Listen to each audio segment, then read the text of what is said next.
Okay, so today on the Rational Frontier, we have a real treat.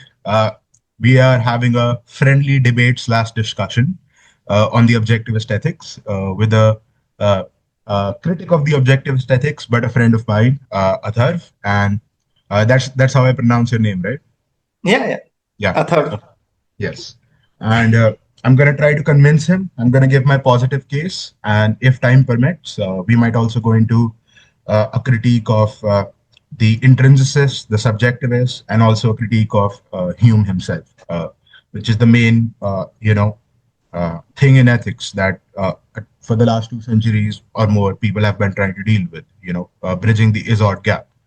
Let's see if in my opinion, it's not only bridgeable, it's an invalid argument. And I'll make my case to it if we come to that. But I would say the positive case is the more important thing.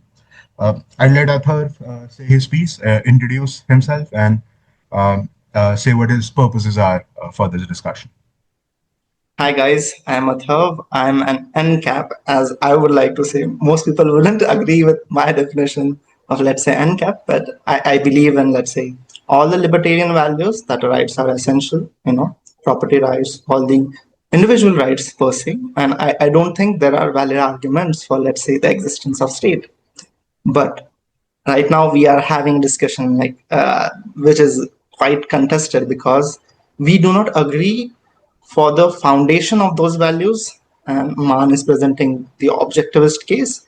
So my task in this would be to question him about what are those foundations, if those foundations are indeed strong and not shaky, or are not laid on premises which are not properly what would you say, verifiable, or cannot be observed in that sense in which they claim to be. So if we start by the is-out gap. Mhm. So my understanding of is-out gap is, if you see like some person kills another person, so you have a descriptive fact that a murder has happened or killing has taken place. Now, just looking at that argument or just looking at that fact, we cannot precisely say whether it was just or unjust. Why? Because the person could have, killed him in self-defense. So we don't have that context. That fact is not yet established.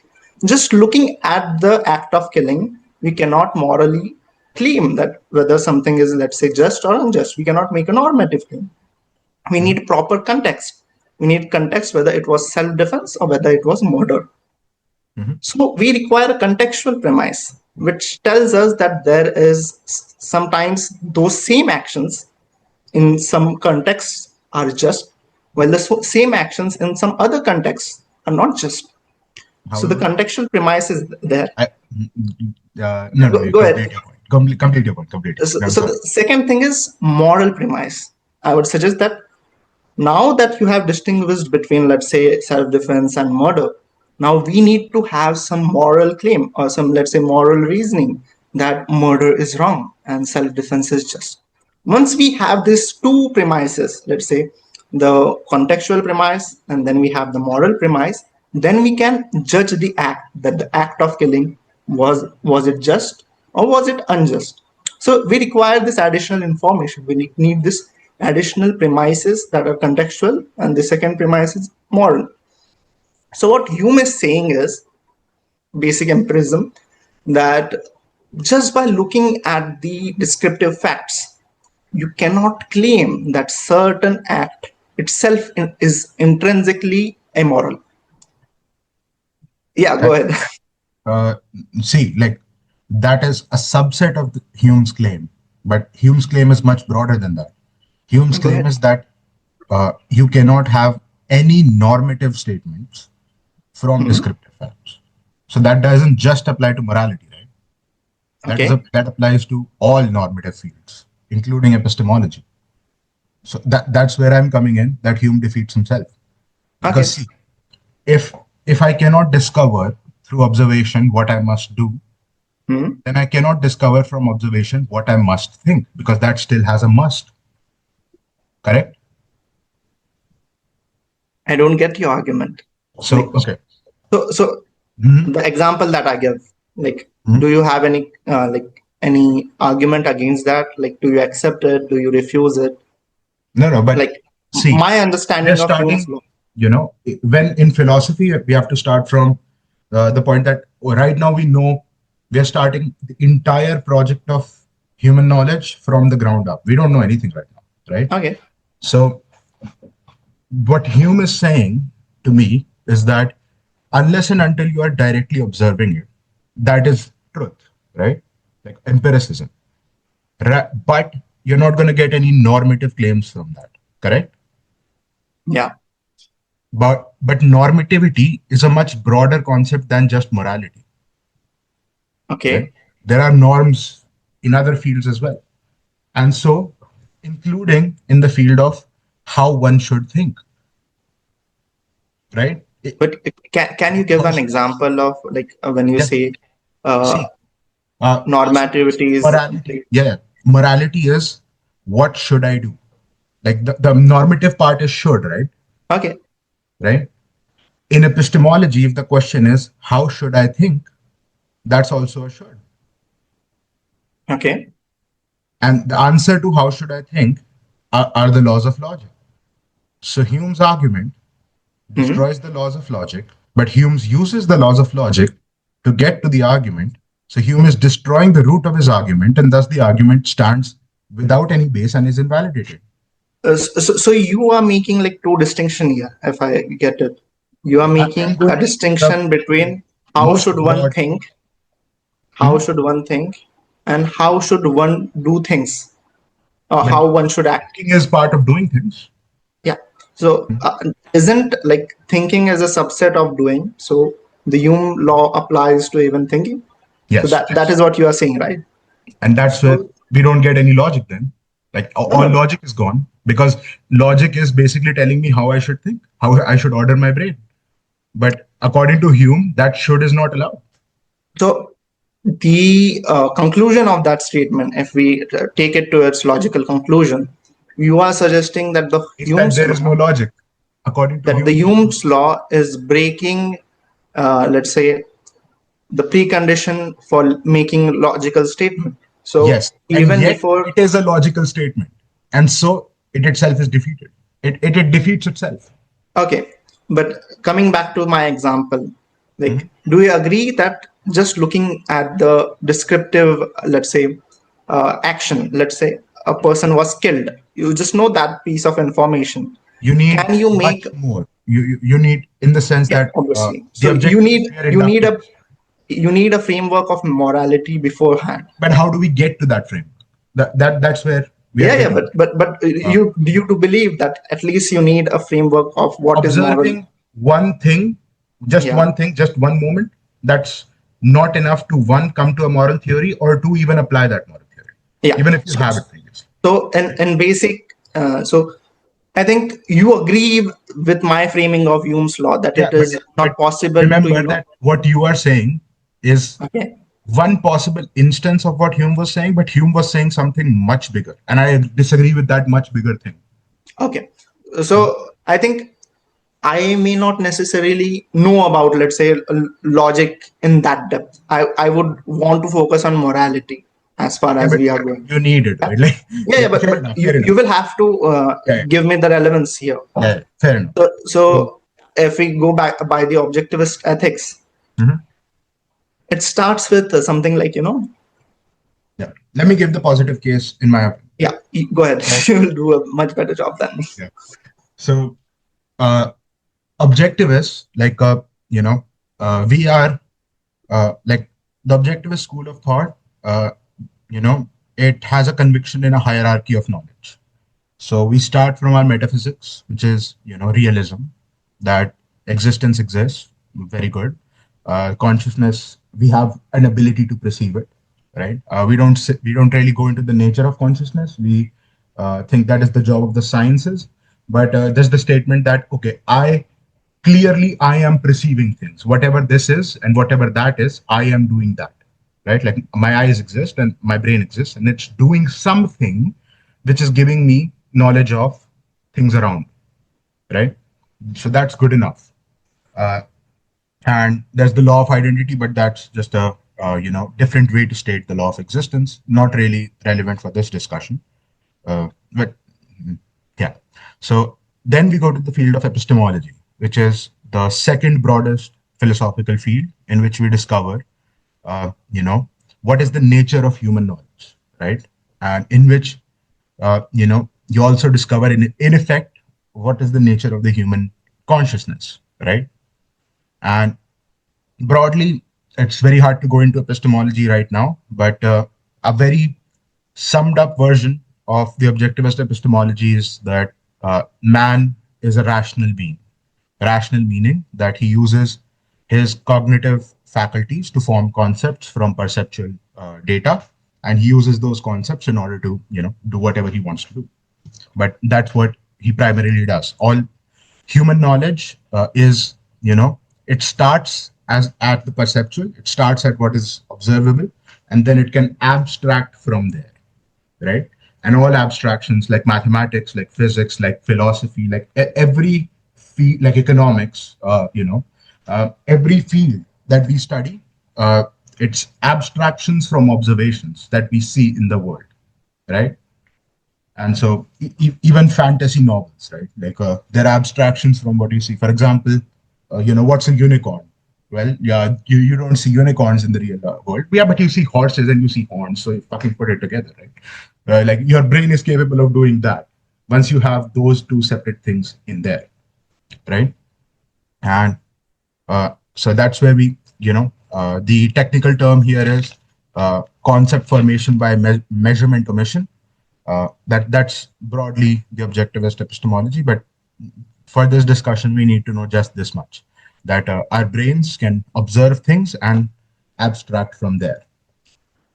And now we come to the field of ethics. But before we even come to that field of ethics, we need to ask one thing. Why do we need it? Right? Like, what's the point? Like, what is the question, or stated better, what is the question that the field of ethics, the science of ethics, or the philosophy of ethics is trying to answer? Like, what is relevant here? So what do you think? Why do we even need ethics? So I cannot say what it means for everyone. What it means for me, I can So me engaging more into, let's say, political philosophy, libertarianism, my use case of ethics, I will not say what ethics is or why it is necessary, but my use case, why I think it is important for me to, make ethical arguments, or let's say compare ethical arguments, is because, let's say we are in a society where there is a democracy, there is, statism as such. And people are making arguments like, you should redistribute wealth, you should do these things. And their argument is not as per, let's say, technically sound, or let's say their arguments are not logically sound. They are appealing to either emotions that people are dying, so you should, it's your moral duty to save them, or let's say, so either the arguments are emotional, or either they are making you feel guilty, or making you feel, in a way compelled to do that. You are ethically compelled. It's like, you're obligated to pay the taxes. So when I counter these arguments, if I say logical statements or informative facts, I'm not engaging to the root of the, let's say, if they are giving emotional arguments, or let's say they are giving moral arguments, and I'm giving them, let's say, facts and figures of different things, right? They don't care about facts in that way. So my counter would have to, reveal the ethical flaws in their arguments. So for me, the use case relevant to this conversation of how see ethics as a tool of, convincing people or making sure things happen in the way they happen. Yeah, which is one of the part of the use cases. But you can very well give a broader perspective. Yeah. I think the most broad thing is that, every day in our lives, we have to take certain actions, right? We have to make certain decisions. And the world is a very complex place, it has a lot of similarities and differences, right? Many things converge and many things diverge, right? And it's still a knowable place, right? Like it's complex, but it's knowable, right? There are certain rules which govern it. There are certain rules which govern objects. We study that in physics. There are certain rules which govern people's minds. We study that in psychology. You know, those rules or principles. In these sciences, they tell us something about the world. But the fundamental point remains that what do I do in my day-to-day lives? Like what do I do? Right? I'm here. I'm born, and now what? Right? In effect, now what is what gives rise to the entire point of the field of ethics, that human beings, we need, and I'll get to it why we need this further, but fundamentally we need answers to questions regarding where our efforts and where our actions should lead, and why those actions, and what will I get from it, and should getting something even be a concern, so on and so forth. So the primary purpose is that we need to act as human beings, right? And that's why we need a field of study which studies that and tells us what's the best way to act, right? Or basically that. So I think that's the broad case of ethics, because in objectivism, which is an inductive school, uh, before we even start a field, we have to first answer why this field is necessary. Right? Otherwise, why the fuck like why are we doing this, right? So, so that's the use case of ethics. That as human beings, we need to act out in this world, and there are certain things and we have to discover how we should act, and this is where the should becomes. Should is simply like a normativity to me. It is, you know, given that action is out there and even inaction, right? Like I can just choose to lay in my bed till I die and never eat. Like that's also kind of an action. Like given that possibility of action remains, what is the best course of action, and according to what standards, according to what everything, right? And what will be my reward of this? And should I be the one receiving the reward, or should other people be the ones receiving my reward, right? Should I work for myself, or should I work for other people, right? Should I work for society? And then from building from these principles, you can go, okay, should I trade with other people, or should I steal their shit, or should I, should I run for the president, or should I start a company and sell things honestly? Like do I become a communist or a capitalist? Like all of these way bigger abstract questions, they begin with this fundamental question: hey, I'm here now, what the hell do I do? So what do you think of that? I think that is a good observation. Like, we for us to make sense of things, if like everything is, let's say, fair, like there is no concept of just and unjust, then we are not able to justify certain actions.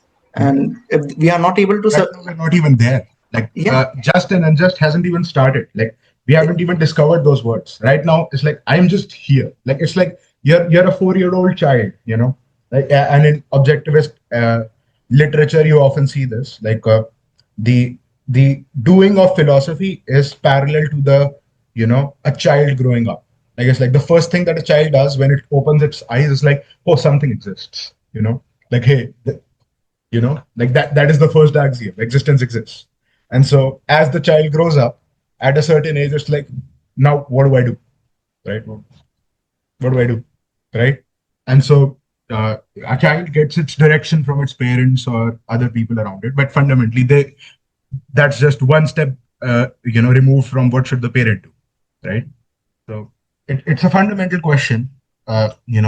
Any concept of right or wrong, just or unjust, good or bad, like it's coming from this, that we are here now and we have to do something, and we have to answer what and why, you know. So, yep. And so, as inductive philosophers, we begin by observing two facts, right? uh, which is and this is where induction comes in. So observing just one thing will give me information about just that thing, but when I observe two things, then I know then I can do certain mental processes. The process of integration and differentiation, right? I can tell how those things are similar and how those things are different, right? So it's like this and this are similar, that they hold liquids, are different in their height, are different in the materials that make them up, so on and so forth, right?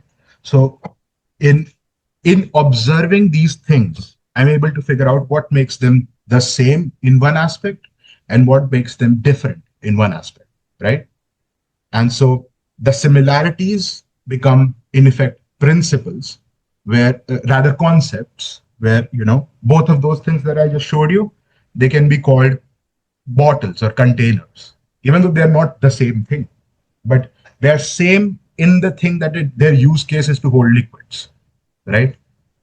Like that's how you use it. So you're talking about a similarity into some kind of quality that can be compared between the two. Yes, yes. So when we see two things with each other, and of course more things than that, but you need at least two to make this comparison, you can see what's similar and what's different. This is an epistemological point is called integration, what is the same, and differentiation, what is different. The mathematical terms are very similar to this as well. The objectivists are big on making like a grand unified theory of everything. So, like Kinsella says that's a bad thing, I say that's a good thing. So let's see. So, so that's what, fundamentally we do. And so what the first objectivist philosopher, Ayn Rand, right, what she did was she observed that fundamentally there are broadly two types of things which are relevant to this discussion. Like the world we live around can be cut up in two types of things. One type of thing engages in action. Action, I don't mean here praxeologically, but action is just that it moves sometimes, right? Like, so one type of thing engages in self-directed action, right? Like its action is caused by itself. For example, like bacteria, plants, animals, us. We are not moved by, just the wind or just the water. We move ourselves, So so that is one. This is living things. We put them here. And then there are non-living things which just lay around and wait for either living things or forces of nature to just act upon them, right? Like a stone will not care. A stone will not say, I want a haircut today. Like it'll just fucking stay there. It's a stone, right? So, so stones don't do things, whereas living things, they do things. We also observe that most living things, the vast majority of them, they don't have much choice doing what they do, right? Like a beaver builds a dam, a spider builds webs, eats, dies, so on and so forth. Like they have a particular nature, defined by, let's say, their genetic code, defined by, whatever, niches they evolved into. And that's what they do. They take automatic action in accordance to their nature, with the broad purpose, the broad in the sense like they're looking at their entire life, the broad purpose being to, keep themselves alive up to a point in which, let's say, they might want to either they naturally die off, or maybe in their genetic code, in their, intrinsic nature, it's just that they reproduce and die off and so on and so forth. But what they do is they don't have much of a choice in what they do. It's been predefined for them by evolution, right? However, when we look at higher animals, we look at, let's say, the more sophisticated mammals. Let's say I look at my cat, right? My cat has some rudimentary level of, a slightly higher amount of consciousness, let's say, than a bacteria is or a plant does. Like a plant has completely automatic, whereas, my cat can choose whether it wants to eat food right now or it wants to, play with me right now. So there is more development we see, in the sense that it is able to choose between certain alternatives sometimes, right? But even it is pretty predefined. A cat doesn't do mathematics. A cat doesn't speak. it's almost like a cat has limited choices on what it can observe, only what it can observe, right? It has no further abstract abilities. It just goes off of observation, right? And it can have emotions, like cats can be angry, they can be happy, they can purr, but those are also observations limited to what they are directly observing or within a certain memory time frame. Is it getting too verbose, yeah, or are you following through? Yeah, I'm following through, but Okay. like we have Yeah. to, you Yeah. know. Just let me get to the point. So another, this is one fact that there are fundamentally two different types of objects in this on this earth. One which are self-directed, they live, they are broadly act according to their nature. We're excluding humans right now from automatically acting according to their nature. But the second thing is that we observe something very queer about humans is that we don't automatically act according to our nature, right? Because part of our nature is the ability of choice. So, uh, so a human being has, because of his, ability to abstract, he has an ability to choose among alternatives of his own volition, you know, like, and to a much broader extent than any other living organism possible. And a human being, because we were born human beings, we're not born with any preconditioned ideas. Like people might condition us early on in life, but when a baby is born, it's not born with like ideas about how things should be. It's born, right? And so that presents a problem where, the quote unquote proper method of living is already, hard coded into a lot of these other organisms. We don't have such a hard code. That's why we don't know what to do, and they don't ask. Like a spider doesn't sit around and do philosophy and ask, what should I do today. It just does what it does, right? And but we do, right? And that those are the two facts that we observe, that we are part of the class of living organisms, yet we do not automatically act according to our own intrinsic nature, because part of our intrinsic nature is that we're not born with knowledge. We can gain knowledge after we are born, but we're not born with a hard coded set of norms. And we can choose between different alternatives, count and contradictory alternatives, right? We can choose to eat or not to eat. A human being can act against his own interests. A human being can kill himself, and which is, in the natural world, uh, animals die by accident.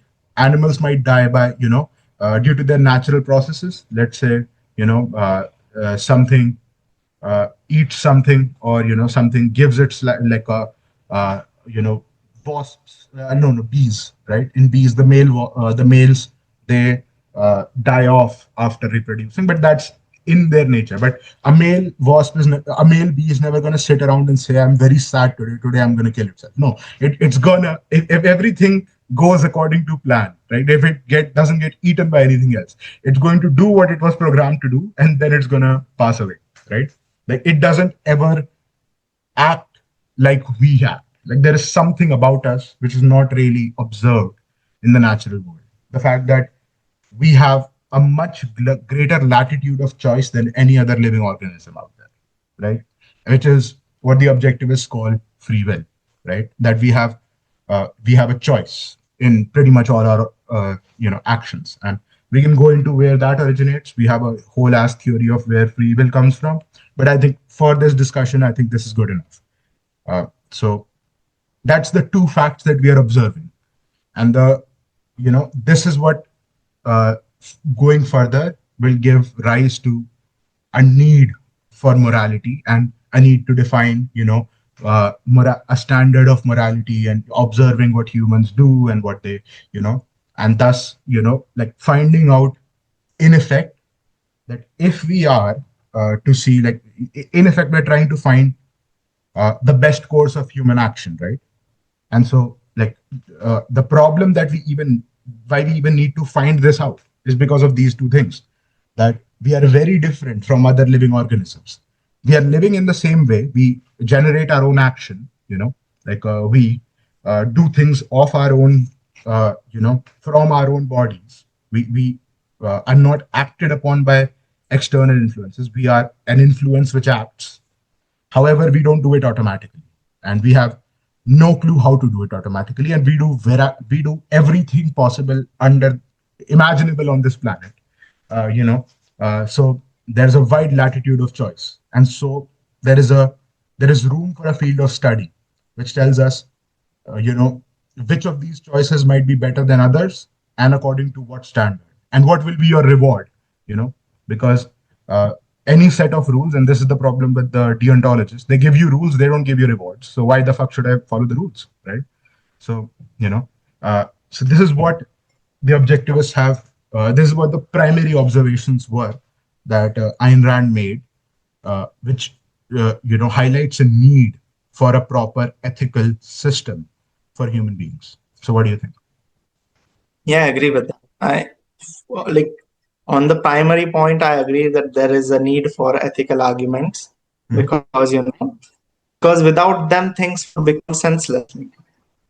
I am doing certain action, and if I am not able to compare it with certain other actions, right? I don't have the tool set to compare how those actions were, like, let's say, how you define them, similar or different.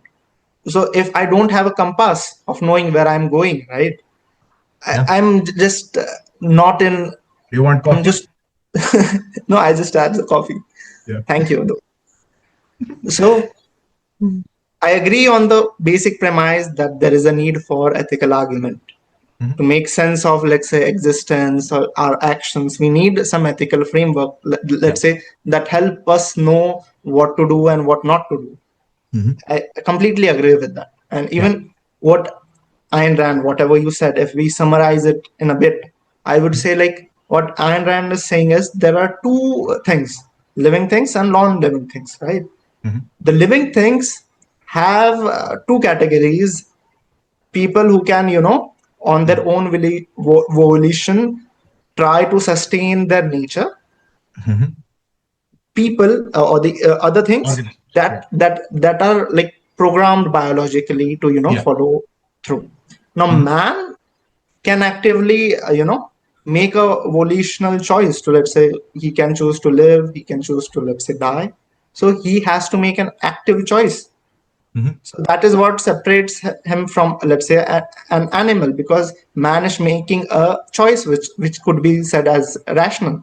So the difference between animals and humans is that humans are capable of making rational arguments, or humans are capable of reason. So I agree with that fact. I don't disagree with that fact. We're not even coming at reason right now. That's later. But all we know right now is that we have a lot of options and they don't. Right, so we need something which they don't need, right? Yeah. So whatever we choose, right, we make a voluntary choice that is fundamentally different from what animals do. Yeah. At least we agree on that.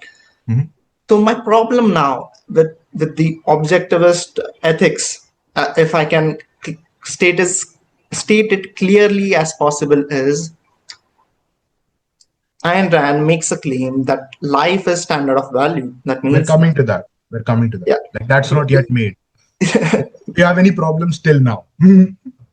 I already agreed to you. Like, there is a need for moral arguments. I agree that humans are rational animals, different from, let's say, other living beings. Yes. So now what we have to do is that we are in this problem, in this. We have to answer the question, what do I do with the myriad of choices in front of me? And we now we go back to the observation table, right? We go back to the world and we look with our eyes. Are you familiar with Aristotle's ethics? Not so much. Okay. So you can give me a very good read. It's not relevant to this conversation, but I think what you're the basic I know is, like, there is existence and consciousness comes after existence. Yeah. So So that basic I know, but I don't know it in, let's say, a It's very. Aristotle. This is existence and consciousness is Rand, right? So Aristotle, like I'm just this more a you know uh, example of the kind of thing we want to do. So Aristotle had a son called Nicomacher, and what he wanted was he wanted his son to live a good life, right? He wanted him to be happy, right? And so he went out and he looked at the best people he could find. You know, he went out and he like, okay, this person certainly has a lot going for them. What are the key characteristics of this person? And then this person, and then this person, and then this person, right?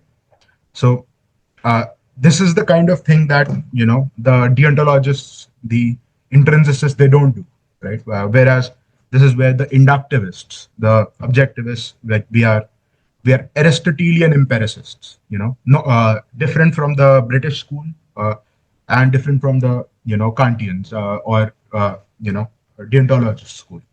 So what we do is that we find, certain observations and we reason from those observations. So we have to first go to the world, we have to look around, we have to find certain principles, certain observations, and then we go from there, right?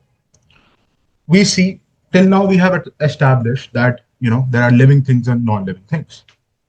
We can also establish, it's almost a corollary of this, that you know if a living thing is prevented from acting in accordance to its nature, for example, if I keep a plant in a dark room in which it has no access to sunlight, it crosses its categories, i.e., it goes from the class of living things to non-living things, i.e., it dies, right? So that's something that we will keep in mind while we go on our walk of observation. We have to see that, okay, what do human beings do?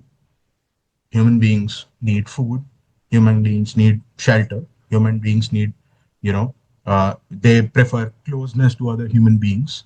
Human beings, they want a lot of things, right? They value a lot of things, like they do. They and what do I mean by they value a lot of things? They desire them, they want them. If possible, they will take actions to get them, you know and so this is the first preliminary definition of valuing, that something that human beings do is that they go out there and they try to get certain things for themselves. They have desires for certain things, right? They also have desires for certain things, and this is so broad. Like, human beings also desire drugs sometimes. Human beings also desire to you know do very bad things sometimes. But the desire and the ability to act on this desire, the fact that they act to gain such things, and if they have them already, keep such things. So we come at a preliminary definition of valuing something, is to acting to gain or keep something, if of course such action is possible. If it's not, then in effect the value just goes away. Like, if you really like something but you can do nothing to get it, like, you'll stop valuing eventually, right? And so that's the definition that Rand gives preliminarily, before we are going into ethics, is that value is something which human beings act to gain or keep. This is observable in the world out there. My neighbor over there is building his house. He's acting to gain or keep that house, right? Uh, that's what human beings do. Now we have to see that in these values, there is a differentiator, right? Like, certain values are very, like, for example, eating good food for yourself, they lead to a better state of the human body and mind. Eating bad junk food, or doing drugs, or so on and so forth, this leads to a destructive force on the human body and mind, right? And so here also we see a principal difference. In these values, there are two broad categories. There are the pro-life values, and there are the anti-life values. And I mean this in the broad case. It's not like anti-life doesn't mean if I engage in them one time I will die. Is that in the broad scheme of things, they're you know, they do things to me which I would not want to be done, or rather which are destructive to me, right? It's like, even if I want them, they are destructive to me. They destroy my body, they destroy my mind, they destroy my means of survival, right? And not just survival, flourishing, you know, because we're not survivalists, you know, like we don't just want to survive off of any means. Like there is a certain standard, but we're coming to that standard. So in this act of valuing, we see that there are two types of values, with the pro-life values, the one which are constructive, and the anti-life values, which are destructive. And so we can see that from this, you know, we can form a broad point that if a person consistently engages in only pro-life values and actions, then they will have basically the most optimal life possible, right? If a person consistently engages only in anti-life actions, they'll pretty soon find themselves on their deathbed, right? And go ahead. I have a question Yeah. like, Yeah. what if, let's say, some destructive anti-life values Mhm. lead you to a place where your life is better off? Like, let's Such say, as. a robber robbing a bank and Mhm. he's not getting caught. So, if you look at that point, his point of view, right? He Mhm. has gotten off by robbing the bank, has not gotten caught. Mhm. So if you look at his example, overall the example, the society, it could Yeah, set yeah. a very bad example. I agree with Got that. it, got it, got it. But to him, at least to him, it Yes, is furthering his own life in a way. for sure. Yeah. And that's where what we are doing as philosophers, you know, we are looking at the broadest possible picture, right? Like for that robber, like I would say he is not wrong in his context. That if he lives in such a society that robbers are getting scot free, then he coming to that conclusion is in his local context of knowledge, it's the correct, valid conclusion. But we as philosophers, what we're doing is we're looking at everything, right? We're seeing that if I am habitually robbing places, the possibility is that I will get caught.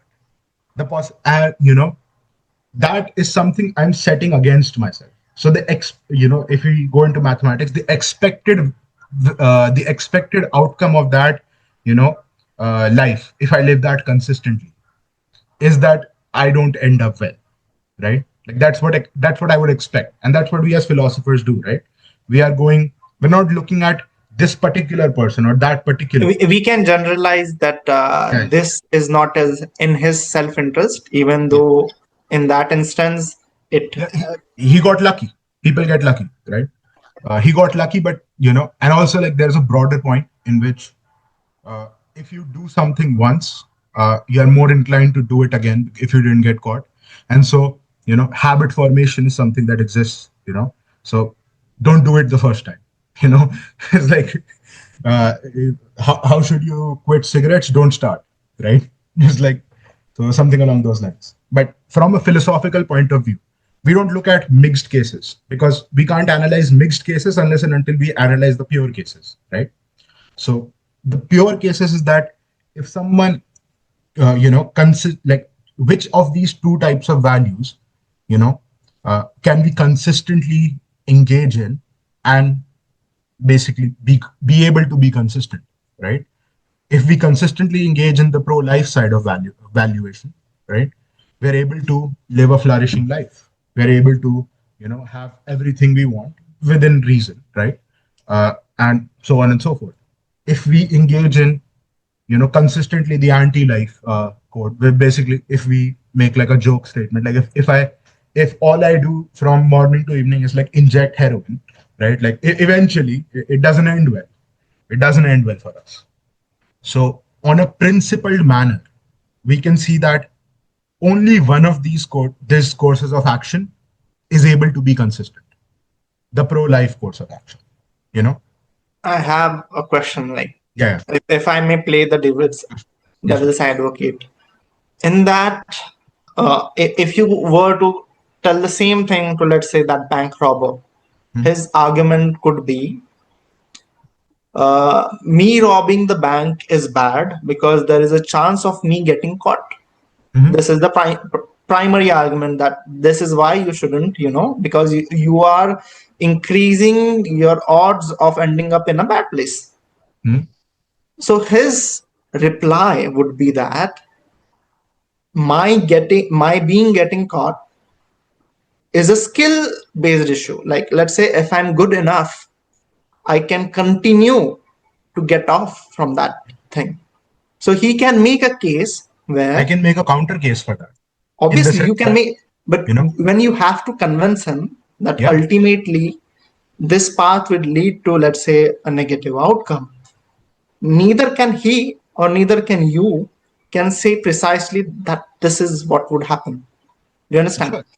And that's not the claim that we're making. What the Yeah, claim? but it's a stronger claim than what you are making. Mhm. For Do you sure. agree with this? Sure, your but your, yeah, your claim is you shouldn't, let's say, rob a bank because you are increasing your chances of getting caught. not just that. That's the preliminary case. But what I would say is that, you know, if he is so intelligent that he doesn't get caught, what he's doing here, if I speak purely in philosophical terms, is that he's using the gift of intelligence that he has. He's using the good within him, in effect, the pro-life thing. Like intelligence is a pro-life thing, right? He's using them. He's using that to turn the world against himself. You get what I'm saying? Yeah, I agree. but And so, but you know, if the question is of consequence, if the it's not. argument, It's not. It is partly consequence, but we analyze consequence to get to a principle. The principle here is that he has, put the he has acted in such a manner that what could have been a great gift, his intelligence, now is only served to fight other people of intelligence. Right now it's him versus the police, and a more intelligent police officer, or even an intelligent enough police officer, is the end of him. well, So what? he could be a libertarian. He can rob the central bank. He can Yeah, make an argument. sure. But then we're talking about something else, right? But Yeah. if we're talking about just a common bank robber, what I would say to him is that sure, you might get away this time, the next time, maybe your entire life, but you so could have so had a different life. I You know? have to ask you this. Do you Yeah. believe that if somebody, let's say, robs the central bank, or let's say some bank that is a government bank, to, let's say, get back his tax money, which was, let's say, taken from him involuntarily, like he was forced to give that, do you think his actions are justified? Very complicated answer in the sense that from a strictly property rights point of view, he's taking back what he is owed. However, if we view But from a the yeah, objectivist would claim that no, I'm getting there. I'm since he getting is robbing the bank, he is increasing his chances of getting caught. That's where I was getting there, right? So it's like, you know, uh, what he's doing. Like, if he looks out there in the world, is this the best course of action for him in his life possible? Like, he could have lived a better thing. Like, he could have done something better. So he's, in legal terms, as per natural law, justified, but that doesn't make it the best course of action for him. You know. So like But does that's it make it morally wrong in the objectivist case? yes, justified, but not morally correct. Where does, like, say, let's say, where is he morally wrong in this case? In the broader point that what he's doing is not in his self-interest. What basically the probability that he gets shot on the front gate is one, Okay, right? so That's the problem. when we are judging, let's say, morality of something, we Mhm. should also take into consideration, let's say, the consequences of those actions. Do So you agree? we are. That's the thing, right? Like consequences are not. Con- the problem is that there is no distinction between what is morally right and what is consequentially right. I view them as one. What is moral is practical. What is practical will be moral. in the broad scheme of things. So when I say that he shouldn't do it, that's what I mean. That's what I mean, that it's not going to be good to do it, good for his life, consequences for his life. You know, Okay. so this is, there are a lot of dichotomies in philosophy. So there's the analytic synthetic dichotomy, there's the mystic skeptic dichotomy, intrinsic subjectivist, moral practical. It's all coming from there. And so the objectivists are like, there doesn't need to be one here. We have the moral principles that we have because if they're the correct moral principles, they will lead to good consequences for your life if you apply them correctly and understand them correctly. You don't need to So do a we separate could say analysis. that we could say that our actions have some purpose, some goal. Yes, So if that goal is not being, considered, what use are our actions of? So sure. And we are goal directed, like, yeah, the objectivist ethics, we very much take that into account. I think, I don't know if I recommended you or somebody else. I think I did Dabchick. But I recommended this really great, very small read in this book, Philosophy Who Needs It. It's called Causality versus Duty, in which, Rand goes into, the problem with deontological ethics is that it doesn't take the person into account. It doesn't take goals into account. It doesn't take yeah, personal wants and desires into account. And that is not what the objectivist ethics do. We are fundamentally, like, the role of ethics for us is for us to live a good life, right? Like that's the point we well, started. the funny thing, or the good thing, fortunate thing, I think we are more closer, because what I see as, let's say, the deontologist philosophy is more like a rule following, right? Yes, that is And not what we do. there are chances when we see that blind rule following is not, it does not make sense in certain cases. So I Yeah. agree with you. I think we are much more closer and how we conceptualize things. So Mhm. coming to the, like, let's say, where we disagree, Mhm. my question to you is, like, when we say, let's say, in natural law we say rights are absolute, right? Mhm. Rights, individual rights are absolute. So this is a rule, like, you should not break, you should not violate private property, or you should not coerce another person, or you should Can be not stated initiate differently as well. violence. Yeah, it can be Yeah. stated differently. Mhm. But if you look at the natural law tradition, it is deontologist in No, not nature. less. No, no, no. Just because, okay, when I say that you should not inject heroin, I'm not making a deontological claim. I'm making it's not good for you. Like that's what my opinion of Yeah, but right is gonna. you are considering the consequences here. The deontologist side may not necessarily, Yeah, mm, and I am not them. I would just say this. Like there are Kantian libertarians. I am not one. I do hold, like the way I'm getting to my principles, and this is the point. This is another point. Like, why do we even need such a thing as principles, right? Like in objectivism, before you start anything, you ask why do we need it, right? The problem is if I before I act, I start analyzing the consequences of everything. I'll never be able to act. You know, so how about we analyze the consequences once through our okay. similarities and differences thing, and we get something which is applicable within this, it's like logically within this set of situations, this principle is applicable. So whenever now I encounter that set of situations, for example, a non-principled person when asked to, let's say, rob a bank, would say, well, how much is the security? How much money do we get? How what's the chances of getting caught? Whereas, like, I'm like, yeah, no, that's against my self-interest. Moving on, like I have already done that calculation. Like I've done the calculation of incalculable situations, through the logic of what we're doing here. That's what the reward of philosophy is. You know what to do in a myriad of situations, right? And I can just refer to the principle, and the principle contains in it, in effect, all of those calculations. In it, so that's the goal of principles, that it compresses a vast amount of data, a vast amount of information into one easy to understand and easy to implement thing which I can use in my daily life, and thus attain my goals, and so on and so forth. So I have a question. Like, Mhm. uh, so the objectivists obviously take consequences into account. So my question is, let's say when we make statements like, say, David Friedman is not a libertarian, what in what way, like, we are disqualifying him as not a libertarian?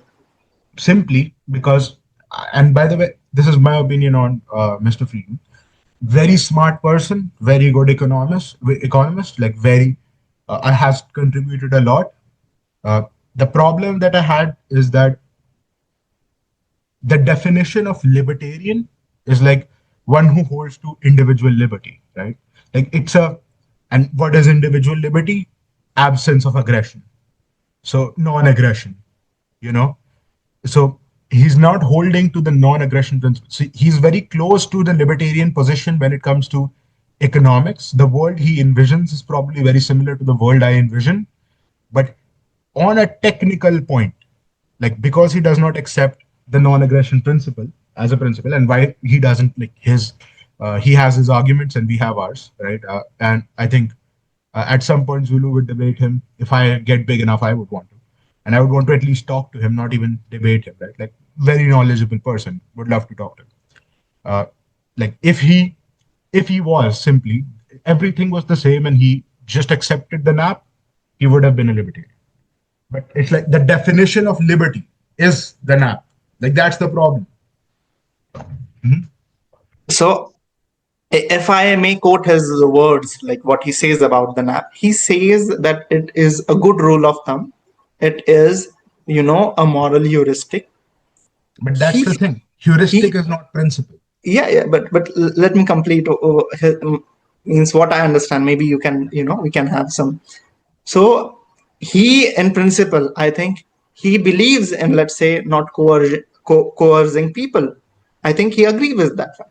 What he saying about the nap is, I don't find like morally convincing arguments for defending nap. Fair enough. These are two different things. Fair enough. Fair enough. And Maybe that's what I say. see, He's very I could close. believe in God, right? I could believe in God, but I don't have a way of defending that belief, right? These are two different things. No, but So that's the thing. So what in he's principle, if you look at what he's saying, he does believe in individual right. He does believe in all those same rights that you believe in. But he is saying, I may not be capable of giving a defensible moral argument for those facts. see, if he was saying that, that would have been still better. But like let's take that position. So what he's saying is that he would like to be a libertarian. And he really, really wants to be a libertarian. And I really, really do want him to be one. But he's just like he is not convinced. But I'm not Not- getting fair where enough. you Fair derive enough. Fair where enough. you derive Right? him not being a libertarian. And just like, It's not that big of a thing. It's like it's a he wants a society which which follows individual rights, but he does not think those are let's say by heuristic it means like let's say for the most part he wants a society in which non-aggression and individual rights are followed, right? Like that's what a heuristic means. So maybe he wants that society, but he is not able to defend it on, let's No, say, no, moral arguments. sure, I may want a perfect society, yeah, he's able to. but I may not be able to give you arguments for that perfect society, why it is perfect. No, His sure. inability to defend his views does not mean his views are something else. No, but but also his views cannot be classed into what they are not, right? Like he wants a society which looks very libertarian, but he himself, as he says, that is not convinced of these arguments. Yeah, because he cannot use it as a defense. He cannot defend. See, the defense part comes later. Is he Okay. the man? Is he the man convinced? Okay. That's the question being asked. Is he a libertarian? Like the fact that he may not, like there are plenty of libertarians who are, let's say, not as well read, who will not be able to defend themselves in a debate. That's Okay. not what's being said, and that's where you might want to go into other tactics. So What he's saying is he the man? Is David Friedman the man Someone who holds that non-aggression and rights as moral principles are true, he does not. He says that they'll get good consequences, but he does not think that there are such things as moral truth. I think the disagreement here is between the fact that, let's say, I as an individual may believe something. Let's say I believe in individual liberty, But he doesn't. He says that it will look good, but I am not convinced that it is true. Yeah, but at least assume what I'm saying. Let's say I believe God exists, and there is this thing that I am not able to give arguments of existence of God. You'd still be able I will provide those. When I will say God exists, my argument itself needs to have some backing before I say that. Sure. So if I'm not able to convince people or find a convincing argument of believing in that let's say principle or that fact that God exists, as an example, how will I be able to claim with a straight face? You will not be. But that's the thing. Yeah. That's the thing, right? That is what I'm asking you. And then you have two choices. You either do the right thing, which is claim that I do not believe in God, right? Or you do the other thing, which is what religious people do. God is about faith. I will keep believing. I don't care about arguments and so forth. So of course, like David Friedman, he has done the honorable thing of making it very clear that I am not convinced by these arguments. I do not believe in them. I think they'll get the best possible society according to my personal preferences, right? That is a very honest argument, but that, and he has done a lot of great work, but unless and until he says that I am convinced of these things. And of course, like that's his. Well, he has written books that, these values are important. He has even given, arguments. So there is let's say a person, let's say, who believes that the statism is false, for example, but he thinks that we don't have a better argument for state. Yeah, he'd still be a state. Like we'll have to see. So you are making a statist for not necessarily. He can just say that I am not a statist. I am not convinced that statism is false. That statism is true. That makes him not a statist. That doesn't make him pro something. Like what he is not a statist, but to be a libertarian, that's an extra leap. Like he's in the he is not in the middle. He's very, very close to the libertarian position. But he has to make that. I would say his conclusions are almost similar to what you suggest. Maybe the approach is different, but I don't think. Let's say I'm an atheist for some other reason. You are an atheist for some other reasons. Yes. But the fact that we conclude, let's say, or converge on the fact that we are atheists makes us atheists. Not. Yeah, but that's the thing. The principle of atheism is that you do not believe in God. But if one person says that I really, really want to not believe in God, but I cannot find the argument to not believe in God, i.e. I believe in God, so that's not an atheist. He might be very close to becoming one, but he is not yet.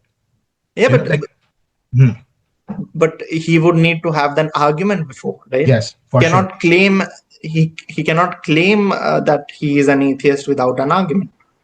So therefore, and that's the thing, and this is with full respect to Mr. Friedman. If he is not convinced by libertarian arguments, that is good. Like he is not convinced with natural law arguments. That is sure, but that the morality, like libertarianism is fundamentally a moral legal theory. Right? Economics is a different thing. But he does make moral claims. Maybe his moral claims are not true, and I would agree with you. But I am saying that he is not, able to find arguments to justify his position in your framework. That does not mean that his views do not converge. Libertarianism is much broader than just the objectivist framework, right? Like if a Christian tomorrow says that God has revealed to me that NAP is true, and I have no arguments, I just know that the NAP is true. That person would be a libertarian for very stupid reasons, but a libertarian. Like that's the principle that unites. what if a person find, let's say, edge cases, like I ask you the question, like Mhm. if you are in a remote village and there is only one medical shop which is closed and you are bitten by the which snake. is which is what we're doing, right? Like in the sense that when we are talking about principled things, let's say Yeah, what we are saying is that this is the world we want to live in, right? yeah, I What we agree with want that to, fact, but yeah. when we go on applying this principle, Mhm. then I had an answer to that, which is yeah, that social norms, like what is aggression, is defined by social norms. Okay? so you agree that trespassing or breaking up the But law is and it trespassing? entering That's the thing. inside the premise But of you that enter person's inside private premises all the property. time.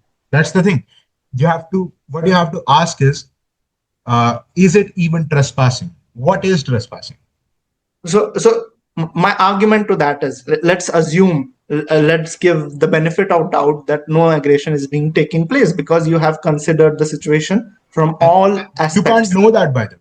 You perhaps you make a mistake and you end Okay, up aggressing, and which is where justice comes in. Yeah, hey, this now pay the guy back. but But don't you follow the point strict is, mhm, strict deontologist adherence to that rule but would that's the make. thing. Deontologists cannot adhere to any rule they make up because they don't know how to apply it. Yeah, I but, am but telling my, you my what is. question is, uh, Mhm. isn't it like similar to, you No, no, know, no.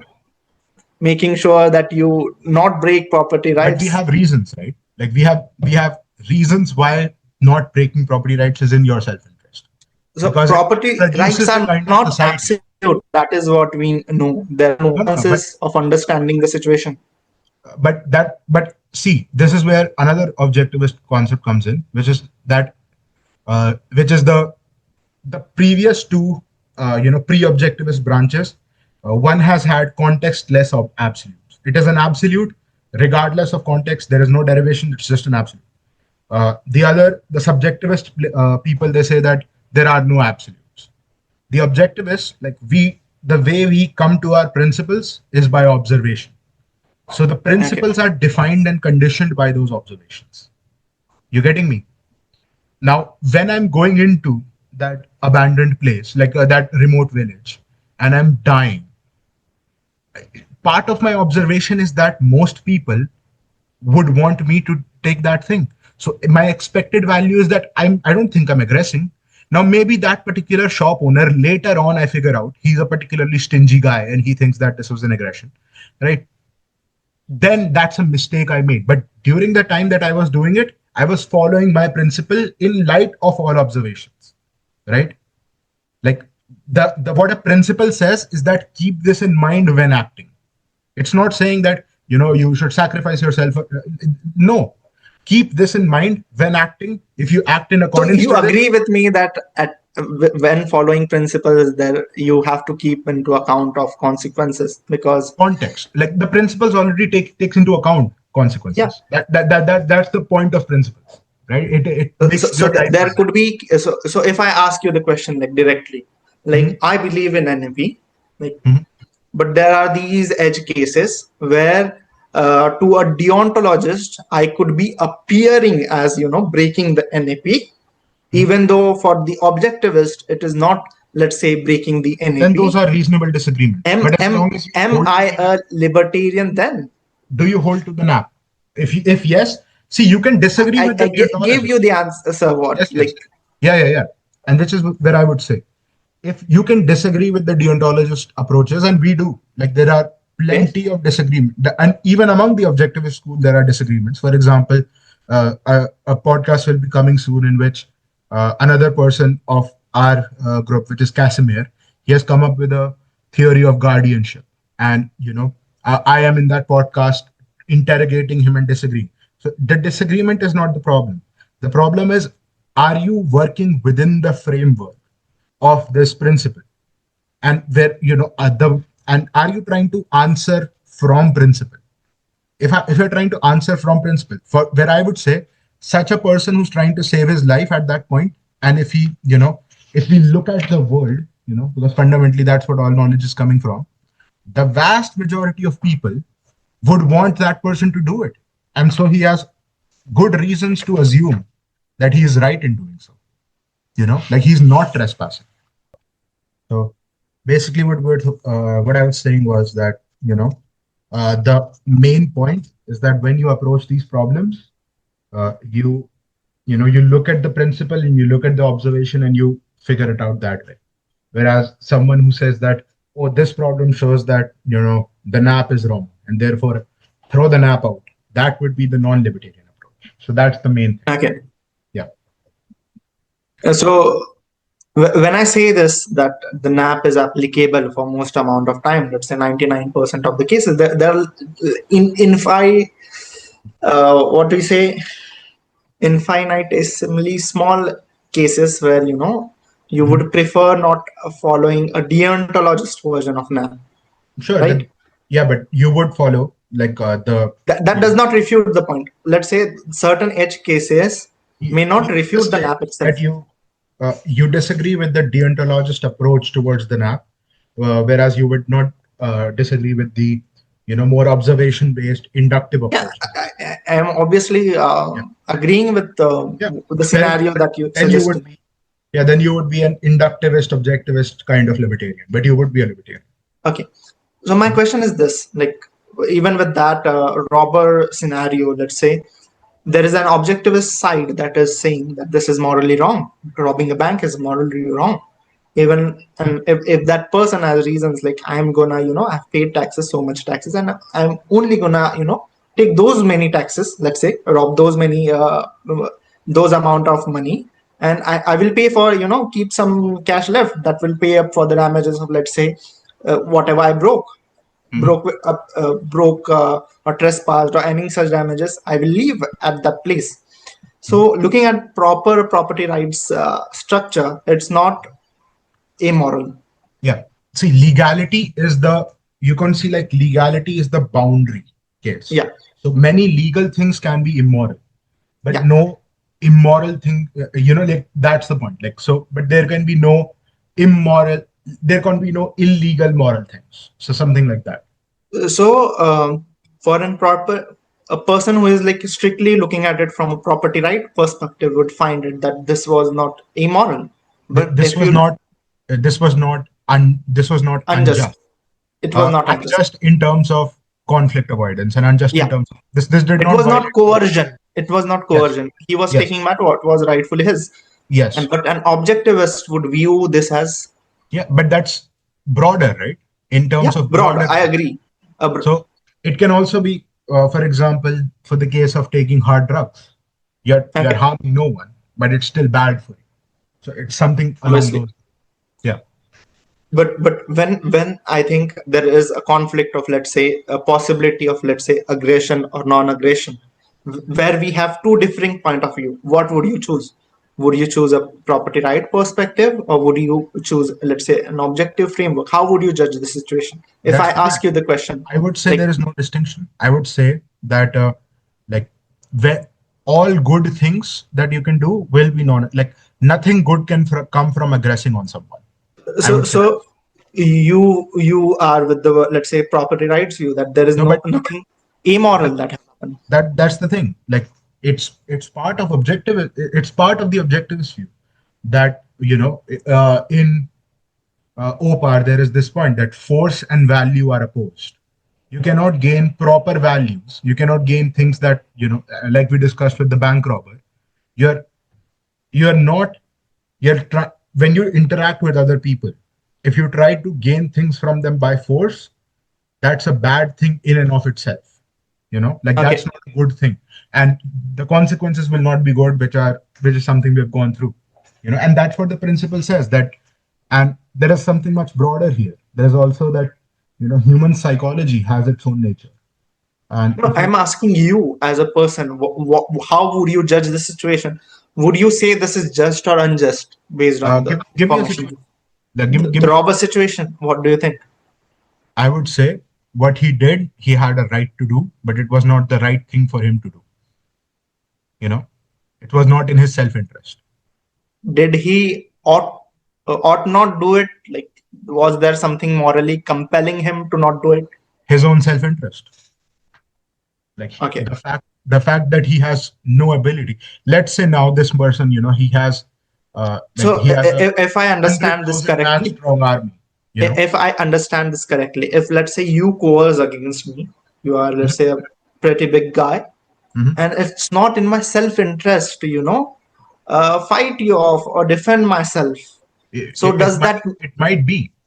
See, it Yeah, might it be. might be, It but might be. I'm It might asking be. you, Yeah. when there is a clear, when there is a clear established fact that there is a size difference, let's say, Yeah. that the person is more Would want to run qualified. away. Yeah. Yeah. So if you look at the objectivist view, it would tell me to run away. Yeah. But You have no duty to fight. yeah, but it does not make it amoral if I fight with you. Does it make it No, amoral? it's immoral in the sense that, Immoral. yeah, Yeah. Listen. it's Does immoral. it make it unjust for robbing the, let's say, fighting with you? You have a right to do it, and when I say that you have a right to do it, is that nobody has a right to stop you from doing it. Like, Okay. it's your choice to make. Like, nobody But can is force it you. like immoral choice? Like, let's say, Yes. is it unjust? If you know that you will lose and you will end up with your body broken up, you shouldn't do it. Like, it's immoral. Yeah, but this is like you are defining immorality different from, let's say, what is just and unjust. See, just and unjust in the sense of rights is a part of him. Like, it's one factor you consider when considering a whole situation. It's not the only principle. It's one principle, right? So when So I say that it the is proper immoral principle. for me to fight with you, Mhm. does it translate to it is unjust for me to fight with you? In a sense that, you have a size difference. It's the Is world it is an just or unjust. unjust? If what does like morality tells us in this situation at least? That's the thing. Like, just and unjust have two meanings, right? Like, one is, let's say, the broader virtue of justice, which is that you give a person what he is owed. So if I'm just randomly aggressing against you, I am owed a beating. But there is also the point that ought implies can. If you cannot beat me up, then you save that right for later. Basically, the whole point of it is, like, morality is a guide to act, is for you to guide, right? Like, I have demonstrated This that. becomes like a pragmatic thing to do to run away. Not pragmatic, like the right thing. Like, see, Yeah, practical thing. pragmatic, It yeah, could be pragmatic. Mhm. a person. Pragmatics means something else. Pragmatics means, like, they say that what is true is what works. I'm not saying that. Yeah, but I'm not saying. Mhm. wouldn't it be pragmatic for him to do because Practical. Like, pragmatic practical? in philosophy. Yeah, and that's where I would say the more, as I said before, like, there is no distinction between the moral and the practical if you apply the proper morality properly. Okay, What so is I think practical is moral. we agree on a lot of things. Maybe I think where we disagree, I'm not sure where do we It's disagree. just it's just, the proof and this is the point, right? Like, I would say the objectivist way of doing philosophy is, with the exception of parts of Aristotle, completely new. And so there are, rooms to misunderstand it a lot. So I would simply say that you had certain misunderstandings. Yeah, and that's why I talk to you. I think you would agree if we talk enough.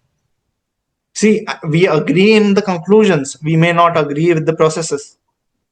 But what's the process that you disagree with? Like, the proof that I gave, in which, like, the entire thing that we went through, I don't see we had any disagreements. I think I had convinced you.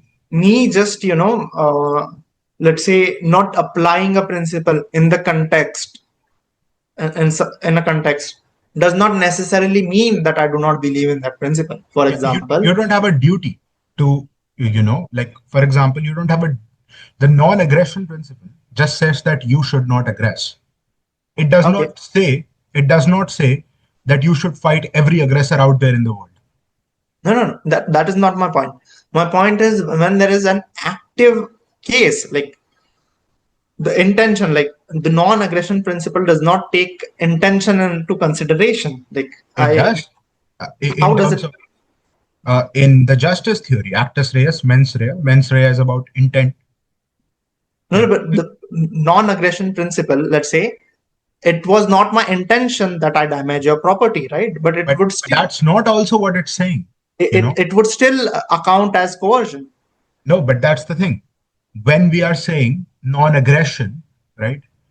And when we are saying it's a principle, that means it's a guide to action. That means if you can do it, do it. If it's an No, accident, just if it's tell an me this. accident, right? Just tell me this.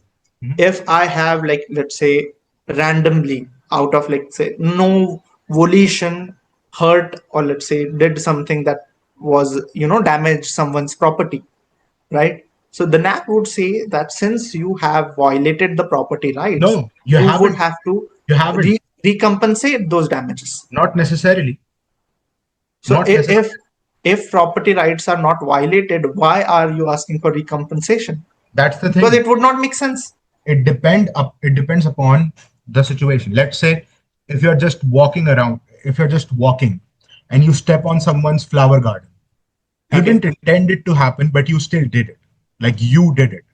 So, retribution is not owed. Like because you did not have intention, you didn't have mens rea. Mens rea is guilty mind, but you did do a guilty action. You did do actus reus, right? So that's where only you have to just restore this person, and you have no punishment. Like the punishment part, the mens rea part, like all you're Let doing. let me ask you this. Mhm. If I have not committed, let's say, any aggression to you, It's still a guilty act. You still yeah, did damage the I'm, property. I'm not asking about that. I'm just saying, if I have not broken NAP, as you say. In that case, you have, right? In that case, what you have done inadvertently is damage someone's property. Yeah, so NAP is being broken, right? Sure. So if NAP has been broken, that means even in the shop case, medical shop, I would have broken the That's NAP. the thing.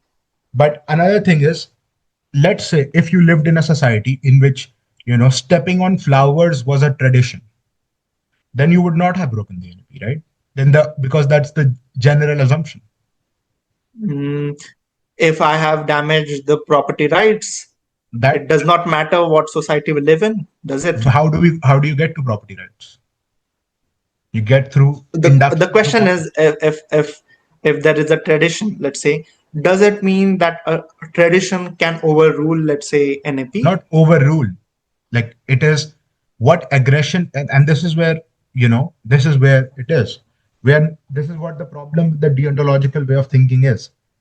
You have a principle, how you apply it depends upon the situations that you live in. You getting what I'm saying?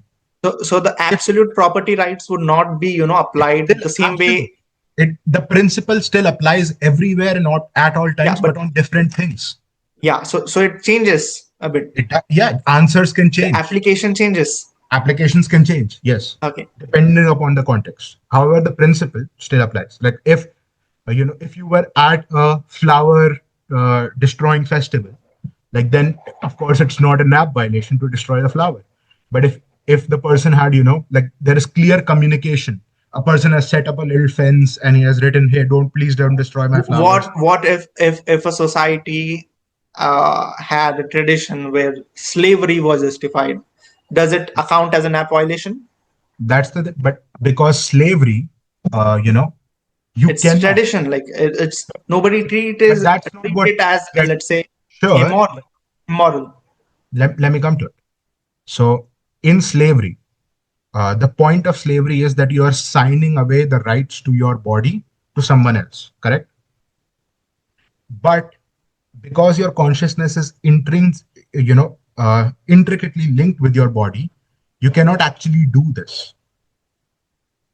The contract of a slave contract is an invalid contract, and so slavery cannot stand anywhere.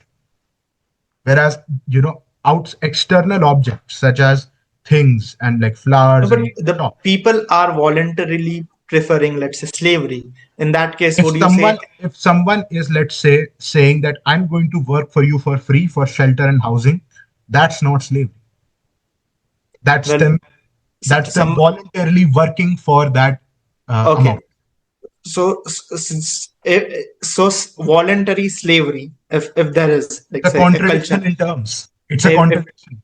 yeah, it may be contradiction, but Yeah, but people would be willing to make those contradiction. no, People but people cannot make a contradiction, right? Like that people is a can job. obviously make contradictions. Okay, no, people can. See, I can contradict my own sentences. I You have can the ability to contradict my own sentences. you can hold contradictory thoughts. You can even Yeah, act in a contradictory manner manner. in certain ways, but they cannot make the contradiction true. Like, if a It's not person, about making it true. I'm asking you, does it break but NAP? then Let's say, that for example, if somebody is agreeing to this sort of arrangement, does NAP is broken in this case? that it is not, because it's not slavery. What we mean by the word slavery is Okay. someone who is held against their will in such a contract. So you are suggesting that if there is, let's say, The voluntary moment this slavery, person it does wants not to break leave, NAP. yes, the moment this person wants to leave, this, pretend slave wants to leave, he has the right to leave. Okay. But what if they don't have that thing in their culture? Uh, doesn't matter, because that is So it, something. it does break NAP. Yeah. But that's the thing, no? We're not culture supremacists either. There are, and which is another thing. What I'm saying, norms matter in areas such as this. They don't matter in certain areas in which we can show that this is a necessary contradiction. The non-aggression principle is saying that you're not allowed to aggress on another person. Now, let's go back to the flower case. You stepping on the flower is an aggression or is not an aggression, depending upon what the flower person intends and depending upon what you know about the flower person, right? So when you are acting in that case, if you are stepping on a flower and the normal culture is that stepping on a flower is completely fine, then you yourself are not really at that moment intending to violate the law. But if that person later comes along and says that I really did not want to, wanted you to step on flowers, then they have to do the work of communicating that, and so on and so. Like there's a whole theory here. However, when it comes to our bodies, right, it is literally not possible for me to give away my body and separate myself from my body. You get what I mean? It's not Okay. possible. So, ought implies can. If I cannot do something that I cannot do. So a slave contract, which means that I own your body, it cannot be put into action. One can pretend that it is, but it cannot be put into action because I was the first comer to my body. And as long as I am not removing myself from this body, I cannot give it to you. It's not Will possible. they are not framing in that sort of a thing that you own the soul, or let's say you own But the that consciousness of that person. you own the But body. yeah, Yeah, but the consciousness is already present in the body. it's So the the same contradiction way is that we cannot own the consciousness of a cow, but the we can own the cow. sure, but the cow is not a rational arguing being. It does not have property rights of its own.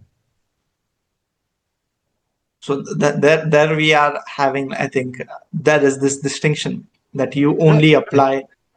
To rational beings, right? It Okay. doesn't apply to plants. It doesn't apply to us. What if there is an let's say a person, right? Mhm. And he has some, let's say, mental disease. Maybe he is able to eat food, do certain things, He's not rational. but he is not, Let's let's say, he is able to choose what he wants to eat. sure, but and that's where you would need to check He is with. making an active choice to continue living, or let's say Sure, sure, continue involving into pro-life actions. But sure, sometimes out of a sudden illness, or let's say mental disorders, he does something that it is, let's say, not cannot be considered as, let's say, a rational being. So sure. how do But you apply? that's sometimes, right? Yeah, That's not sometimes. always. So he's In still some scenarios he does that sure, consistently. sure, sure. But then that is automatic. That's outside. Like morality is a guide to action, which you can Okay. choose. If he cannot choose that action, that's outside. But if he is still able to act sometimes rationally, then you can't own that person. He's still him. What I'm asking you is, like, rational being and irrational being are not, like, binary. Like there is Yes, a kind of, rational just means. Rational just means There is a able. degree to it, like varying degree of, let's say, rational capability. It's 0 1. Can you form concepts or can you not? Maybe he can form concepts, but he is not able to act on Rational. them. Rational. If he can form concepts, he's rational.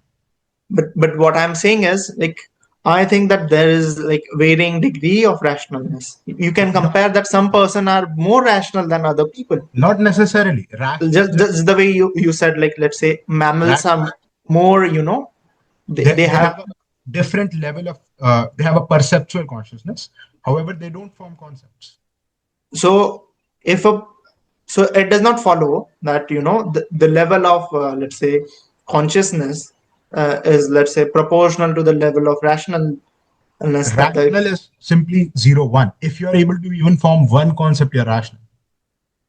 That's what rational Okay. means. So Concept if concept. tomorrow animals, or let's say plants, we are able to detect that, let's say, that there are certain impulses inside them that they would prefer certain things, would we consider them as, let's say, rational things? That's emotions are not the context. The emotions are not you know, what give you rights. Rationality does. So if tomorrow we discover an animal who is able Okay. to form concepts, it's going to have all the same rights that we do.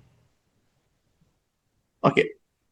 Mhm. But what makes, like, what concept, what is the criteria for, that this is the concept, if he forms, then he's, because I can show you a dog, him guarding a tree, or let's Yeah, say but a garden. observation So level. So that. concept forming means part of the concept formation process is the final part, which is where we're going into epistemology. I would refer you to either Harry Binswanger's book on How We Know or Ayn Rand's book on Introduction to Objectivist Epistemology. But I'll make the brief point here, which is that when we form concepts, we look at a lot of different types of certain things. We abstract away the commonalities of those things, something called the conceptual common denominator, and we give that a name.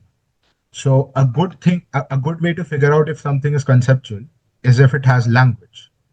So if we find linguistic organisms anywhere on this universe, then they're conceptual and thus they will have rights. And this also ties into if they can argue, they can have rights. So, but to argue, you need language.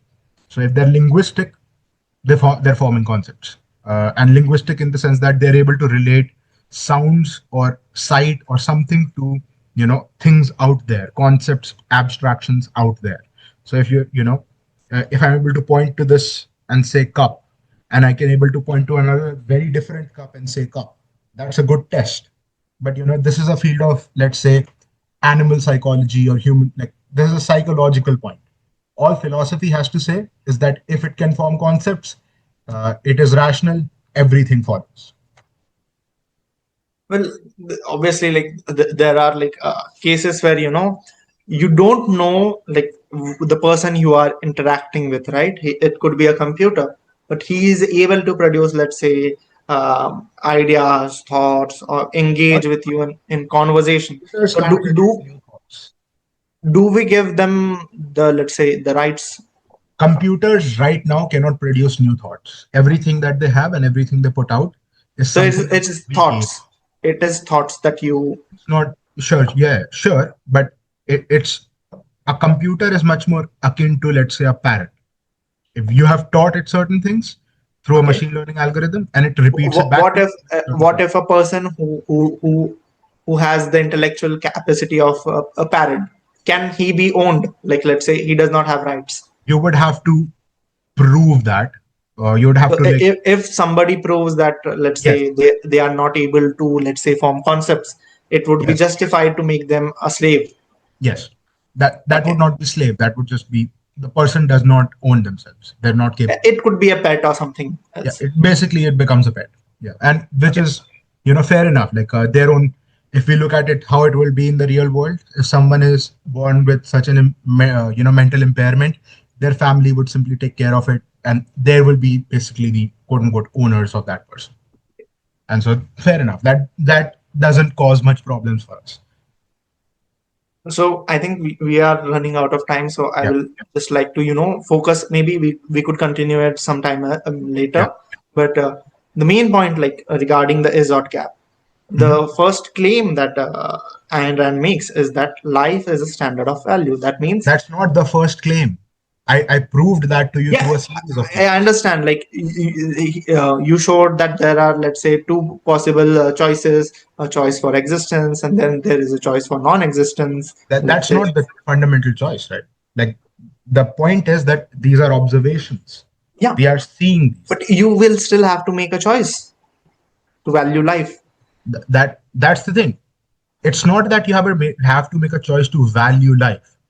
It's that there are Otherwise, like there, the there are person who does not value life, only consistent way. the The only consistent way you can live, if we are talking about consistency, right? The only consistent way is the pro-life way. So life is not something like what we are talking about here is not life as in like, you know, sure, but life as in like there is of the values that you hold, the only ones you can hold consistently, and thus the consistent is the correct, is the pro-life ones. So like you don't have a choice in that. You have a choice in what you can choose, but you don't have a choice in the facts of the matter. The facts of the matter being the yeah, only agree. consistent. You will. The main argument is this that I have a problem with, Mhm. that for a rational being, Mhm. life is a standard of value. That Has means to. life makes it possible for that No, no, being no. to have Not, values. not just that. Yeah, life is the life is Precondition. the precondition of value. Two, There are the no values for that being if there is no life. sure, but that's one of the points. The second, the more important point is that you can of the values that you have in your life, if you want to live consistently, right? The only way you can do that is by adopting a pro-life code that you don't have a choice in. So what is so So therefore the only true morality is the morality which considers life as the standard. yeah, but here I have a problem. Like Mhm. this requires you to consider consistency ought to be followed. So this is a That rule is that you are the rule of bringing in. contradiction, right? That's a logical rule.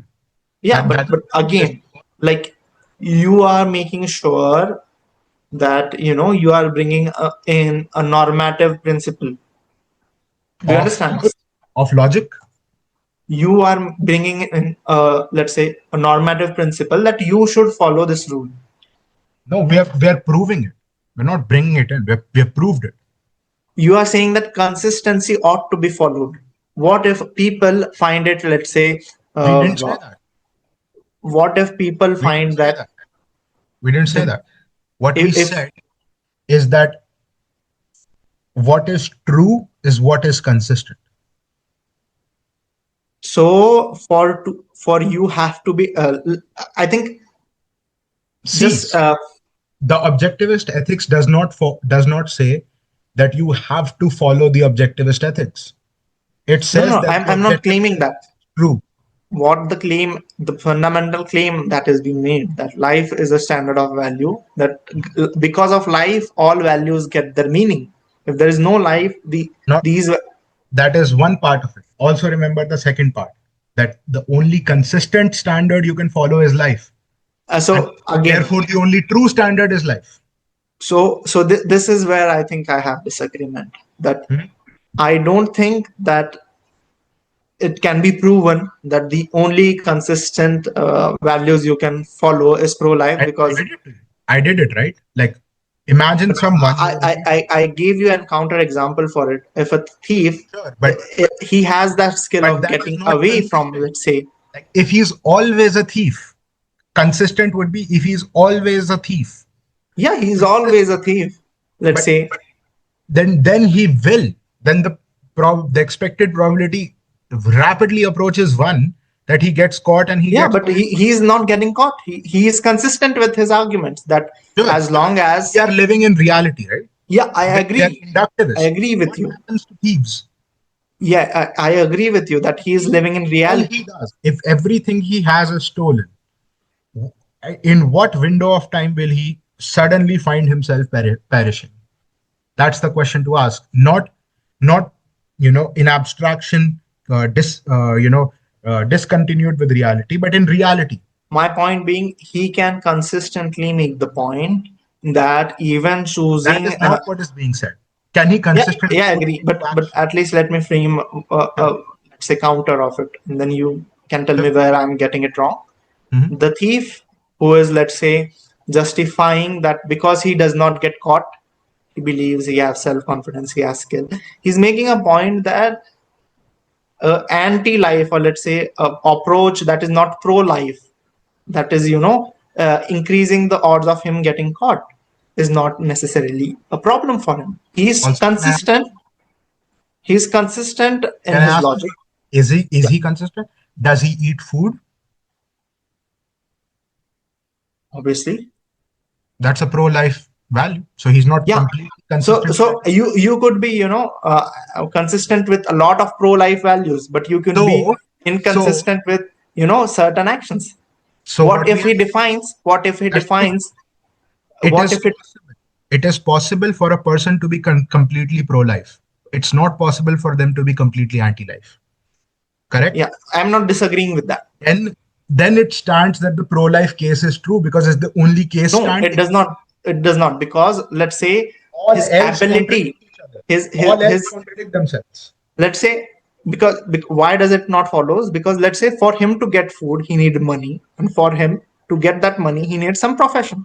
And for in his case, But for him being able to make a pro-life choice, he will have to rob sure, someone. This and is his therefore he's argument. wrong. And therefore, because he is picking and choosing, he's not consistently anti-life. He cannot be. I'm saying that for him to be pro-life, it requires Oh, him to be sure, anti-life. sure. That is my And argument. therefore, he is wrong. He's in a contradiction. He's How is he in contradicting himself contradiction? because he is the case that we were pointing out is the what I said was you can only have the consistent pro-life ethic. The consistent anti-life ethic is not possible. Then you gave a counter of this person who is always a thief. Now even him to survive, he has to have some pro-life values. So my point still stands. He's not consistently anti-life. He cannot be. Yeah, The only that distinction so does the not make only him. condition. That does not stop him from, let's say, committing, because he can I didn't say it consistently. stopped him. My It, job is not to stop thieves. My job is to prove that the pro-life approach is the only consistent one. I am saying that people can be pro-life, and at a very small instance, they can choose to be anti-life. But then that is in my favor. Yeah, but it does not What require you to be I am the, not saying that you have. I'm not saying you always have to be completely 100% anti pro-life. What I'm saying is the completely 100% pro-life code of ethics is the true one because it's the only consistent one. I'm making a philosophical argument. yeah, but that argument I think is weak, because you will have to You prove have it. not shown it. I have proven it. You have not shown the weakness. Where is the weakness? I've shown you the So weakness. no, no. Do you understand what the goal here is? The goal here, my goal right now in this uh, conversation is not to force every person who is anti-life to be 100% pro-life. No, My no. goal in this, yeah, my goal in this conversation is to prove that the pro-life position is the correct one. Okay. Yes, which I have done. Now, as I believe it to be correct, now I'm going to go out and teach it to people so that they can improve their lives. Yeah, However, I in don't have the disagreement with academic, that. I in the have a academic proof disagreement with the claim. in I the have a, sure, but in the academic proof of it, I have shown that every other position other than mine are contradictory. it's not And so contradictory.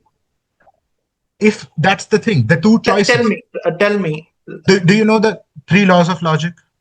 just tell me this.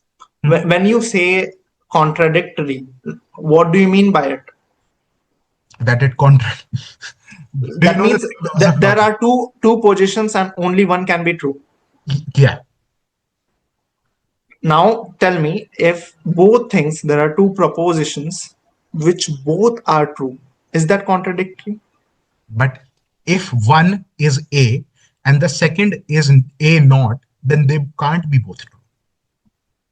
One is pro-life, one is anti-life. One of this has to be false. So Both you can make only that argument that one is pro-life, one is anti-life. You cannot make the argument one is true, one is untrue, because for that you would I have just to did. show. I just You did. would have to show.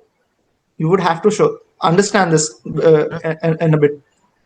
When we talk about, let's say, events where one thing is, let's say, contradictory, it means one is true, one is false. Yes. Right? But there could be a pro-life view which could lead to, let's say, anti-life consequences, and Give one example. vice versa. One example. One example for either. Give me one pro-life view. Give me one pro-life view which leads to anti-life. One example for me is, let's say, not robbing the bank, the central bank. Not anti-life. Yeah, it's not anti-life, but the what it is. Consequences are not anti-life. See, if you are talking about the consequences, right? What's the consequences? I am saying that it is just for me to rob the bank because I am taking my own money. Saying that's not what's being discussed. How is not robbing the bank leading your life to be worse? Because I am paying tax money. That is costing me something. But what does robbing the bank do? It kills you instantly. So what's the better alternative? What's the more pro-life alternative? Yeah. So now you are discussing between, let's say, you cannot say that one is false. You can say one is better than the other. What I can claim is that for anything to be better or worse, I can claim that the pro-life approach is better or worse without best and worst. I can claim that the pro-life approach is better than, let's say, the anti-life approach. What I cannot claim is that the pro-life approach is true and the anti-life approach is false. Can you tell me the 3 laws of logic which are relevant here? I'm not sure. Just give me a brief. If do you know the law of non-contradiction? If there are, let's say, two things opposing views, as you said, A naught, both cannot be true at the same time, right? Do you know the law of the excluded middle? No. That anything between A and A naught in logic is excluded. Okay. This is the law of logic. So when we are not asking if someone can live a life in which they're 60% pro-life 60% of the time and 40% anti-life sometime. That is sure. But in the philosophical level, these are two opposing factions. Only one can be true, the other has to be false. And there is nothing in the middle. That is a criteria, I think. I'm not sure that is not something that the objectivists are saying. That's a law of logic. That's logic. Either A or not A, one of them has to be true. Let me tell you this. I think what we are doing here, let's assume that there is a situation where there is no justified action. Let's say there is no moral action. Both are, let's say, anti-life option. No such thing. Never can be. I can give you an example. But assume I don't see. See, let me at least frame my point, and then you tell me. Do you understand the logical flow that I am? Yeah, I understand it, but so help me apply it to the situation. A or not A can be true. No, both can't be true. Either A or not A. Help me apply this situation so I understand it even better. My question is that in a scenario, there are, let's say, two options that are given to you, two possible options, and one is better, one is worse. But both are, let's say, you don't morally get better wrong. And worse. That's the thing. You don't get better and worse. For example, I will give you an example. Robbing the bank, robbing the central bank, it could cause me an instant death, right?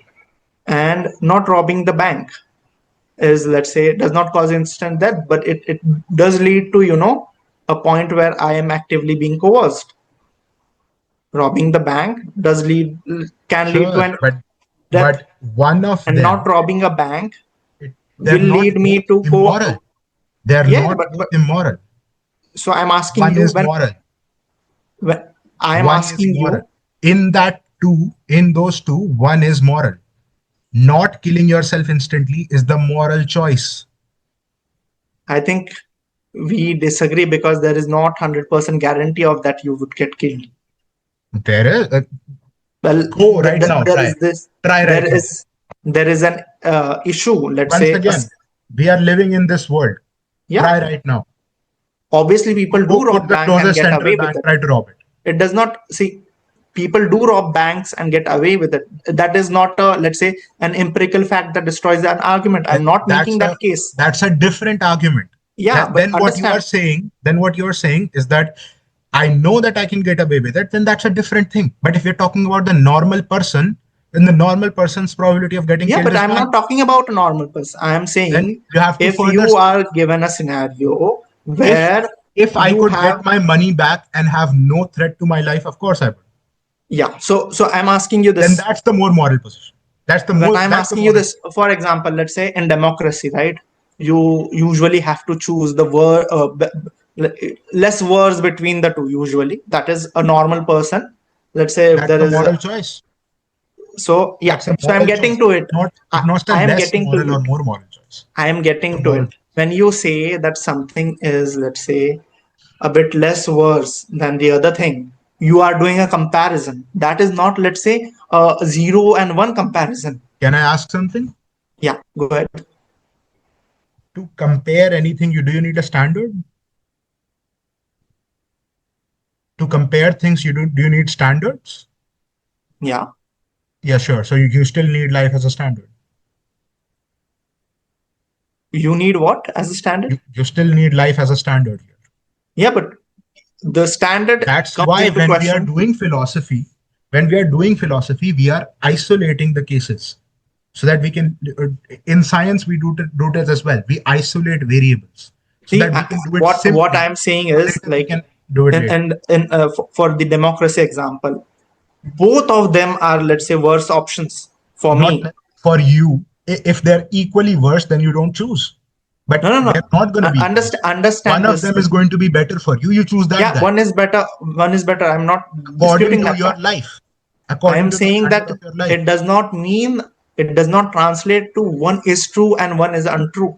That is my. This is not. That's the thing. What you are doing is you are confusing the application of a principle with the derivation of a principle.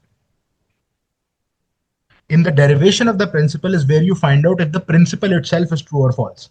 You can't apply something you don't know to be true or false. What are you applying? In the derivation, we can see that there are two consistent cases. Note, one is consistently anti-life, one is consistently pro-life. Now we ask among these two consistent contradictory cases, which one of them has to be true and has to be false. That's what's being done. We're doing a logical proof. We're not doing, and then once we find out that logical proof, then we can apply it to reality. So again, we've come back to the same question. I think we're going in circles. In circles. We should move on to something. See, I think, let me state your argument if you agree with it. That the pro-life approach is the morally correct approach. The anti-life approach is morally incorrect. Because one can be practiced consistently and one cannot be. So this is what you are saying, right? Yes. So my objection with this is that why is it required that you maintain consistency in any approach? Suppose laws of logic. It's what means for something to be true. One person can consistently, do things that are, let's say, anti-life. Maybe not all of them, but he can define them as, let's say, pro-life. Let's say the robber defines robbing a bank. Don't care. Yeah, but obviously he has an argument. His argument has, we have already talked about the robber enough. I don't want to talk about it more. The point is that in the laws of logic, it is very clear that something is true and something is false. If there are two contradictory claims, one of them has to be true. A and not A cannot both be true. And so if the anti-life position is false, the pro-life position has to be true. That's all that's being said. Nothing further is being said here. I think we are conflating the two. I still give me something that I will read. Let me get convinced about it, because if I'm able to read something, let's say examples, analogies, stuff, you can Just go. refer to me something. Okay, I would take that into account. Yeah. So I hope that it convinces me of the fact that pro-life is somehow, the only moral choice. I can So I point think, you. No. It's the only true morality. That's what's being yeah, said, right? yeah, I In the understand. sense that So when we say, my objection with the just when Ayn Rand closes the is or odd gap, if I may state it clearly, is this: when she claims that life is a standard of value, she is does not making a claim, prove. She proves it. She doesn't claim it no, out of nowhere. because I think I have a problem with the proof. She is making a value judgment. Yeah, So I'm saying which is from true. that she says you ought to, be, let's say, pro-life, or you No, ought to no. engage in No, actions that are, no. let's say, That's the thing. That's the thing. We're still not violating that. What is being said is that this is the true morality. What is not being said is now you ought follow the true morality. You still so have a choice. she is not making an odd claim at all. No, the odd claim comes, and this is where it comes. Like right now, what I have proven to you is that the only true morality is the pro-life morality. Now we say, if you follow the pro-life morality, you will flourish. If you don't, then you will not. So the thing is, if you value, let's say, life as a standard of value, If you value your own life, if you value your life, then you should do, let's say, X or Y. sure. This structure itself is a hypothetical imperative. What's the If problem? X, then do Y. What's the problem? The problem is it does not prove unconditional morality, Why do we need unconditional morality? because unconditional Which is morality. something I have also gone into before, that the unconditional moralists are incorrect in their position because there cannot be such a thing. Human beings do have freedom. So is or gap is not talking about, It let's has say, been. no. That's the thing. Let me just What frame my argument. Is is or or gap gap? is not necessarily talking about hypothetical By imperative. the It is way, talking we have about, already disproved the Hume argument in the beginning. So just pointing that out there, that you Hume have has not, already like, said let's say, disproved it in that we sense. have. What The you argument have is said, called, the what you argument have is called companions in guilt. It disproves the Humean guilty. I don't think it disproves anything. My question to you The is, audience can decide.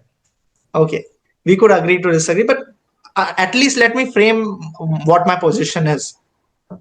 Hmm. So when we make a claim, if X, then do Y, similar claims can be, hypothetical imperatives can be made. Let's say, when I say you have to assume the, let's say, the utilitarian argument or the consequentialist argument, if you care about the consequences, then you ought to do these things. Once Do you again, understand the structure? we have already covered that as well. Do you understand the structure? When a Sure, consequentialist, or let's say utilitarian, makes an sure. argument, if However, you prefer however, valuing, let's say, the greatest amount all of good. people. However, what we have also proven previously is that the life as a standard applies to all of these moralities. So when we say as a consequentialist that you should value your consequences to what, according to what standard? It could Utility be two. according to what standard? It could be two different standards. What I am saying is, like, the And argument structure. further we have proven that all other standards are incorrect. Therefore, yes, sure, you have a utilitarian hypothetical imperative. It's gonna be wrong, and it's gonna lead to you being worse off in your life, and thus So I failing the think project of morality. the difference is, how do you evaluate? Let's say, what evidence would you require me to give that you would accept as a refutation to this statement that The life is not. refute the logical proof. What you want me to refute is The logical proof. the The whole logical proof proof. that I gave. Exactly. Like, if suppose I give an evidence of, let's Can say, you show me even one instance of someone who is living a completely anti-life approach and living a good life? I may not make that claim. That is not my claim. So that's what you would need to show me to refute my argument. If you cannot, then my argument stands. It's I think refutable. you are It's mixing refutable. consistency with, an instance. Consistency is like that's part of logic. Truth is consistent. You can just say that someone is consistent. You There cannot just say cannot be someone is such a true. thing. There cannot be such, sure, but there cannot be no inconsistent truth. Truth has to be consistent. You are defining truth in that way. No, that's the please look up the definition of truth. Consistency is one of the properties of truth. Truth does not, change. Truth is consistent. Like we said, in different contexts, the same action The can same, be the principle does not change. The truth does not change. the truth. The How is it results are applied to the different action? because the contexts are different, but that does not mean the truth changed. So Gravity you is true. do Okay, do you the principle of gravitational force is true, but different planets have different gravitational pull. That does okay? not make that the principle of gravity has not changed. F equals G m1 m2 by r square has not changed. Yeah, I agree with that fact. But Yes, what I'm that's considering, that's what's being said. what I'm contesting is the consistency claim. Like one can Truth is be consistent. inconsistent at certain scenarios. That does That not make him an anti-life never person. disagreed with that. What is not, we are not discussing whether people can be inconsistent. We are discussing whether truth can be inconsistent. Truth cannot be inconsistent. People Well, can be. it depends on how you define it. What's the definition of truth? What is true is what is non-contradictory, what is, true. Like we know what true means. Well, there are, let's say, I define truth as something that is observable, maybe, Sure, verifiable, sure, that something can be, and evaluated. not consistent and not inconsistent. That is part of it. Okay, can this bottle be a bottle and not a bottle at the same time in the same respect? So there is this question, like, if I may indulge into that question, By the way, I there really need to go. there is a possibility. I'm not like 100% sure about this, but there is a possibility of that bottle existing and not existing at the same time. For example, in physics we have Can something it? like a Schrodinger's cat. The Schrodinger's cat is that's not the claim of the Schrodinger's cat that it No, exists. I'm saying a thing. That's The not the claim. cat exists in a state of superposition where it exists Not and it does not exist. another thing. I would redirect you towards Inductica, who's an objectivist physicist here. That's a misreading of the Schrodinger's cat experiment. We can talk about that later. That's a whole different can of worms. However, I think we're pretty much done. Like we're just going around in circles. Okay. But that is my proof. And in terms of quantum mechanics, let me direct you towards something. There is a series of lectures by David Harriman on the topic. There is Inductica, who has dealt with a lot of quantum mechanical issues. I will be dealing with it on my channel as well. But the fundamental problem with QM is that it's coming from epistemically, it is coming from the same Kantian roots.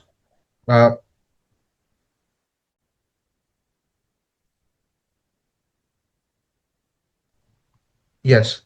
So it comes from the same epistemic roots. It comes from the same, uh, point of views as a lot of, let's say, other things like Kantian morality and so forth.